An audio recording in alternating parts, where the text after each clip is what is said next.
আম্মা খাদিজাকে বলেন, খাদিজা, আল্লাহ আমার যে দায়িত্ব দিছে, সমাজ চলছে একদিকে, আমার দায়িত্ব আরেকদিকে। স্রোত যেদিকে, নৌকা যদি সেদিকে যায় কোনো সমস্যা নেই, কিন্তু স্রোত একদিকে, নৌকা আরেকদিকে টানতে হয়। এই মক্কার মানুষ মূর্তি সেজদা দেয়, আল্লাহ বলে সেজদা হবে কার?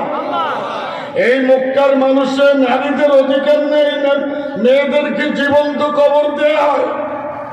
এই মক্কার সমাজে সুদ, ঘুষ, জেনা, দুর্নীতি, বংশে বংশে, গোত্রে গোত্রে মারামারি।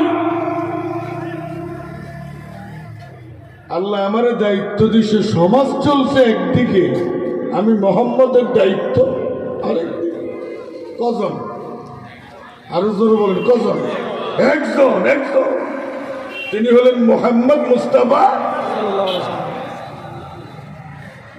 খাদিজা, আমি আমার জীবন নিয়ে আশঙ্কা করছি।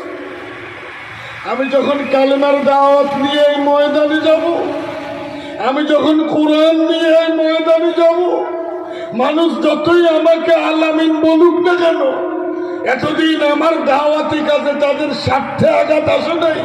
এখন যখন স্বার্থে আঘাত আসবে, চতুর্দিক থেকে, মন্দির থেকে, গির্জা থেকে, সমাজ থেকে, পরিবার থেকে, বংশ থেকে, দেশ থেকে, রাষ্ট্র থেকে, আমি মোহাম্মদের বিরোধিতা শুরু হবে। কে বললেন? আল্লাহর নবী।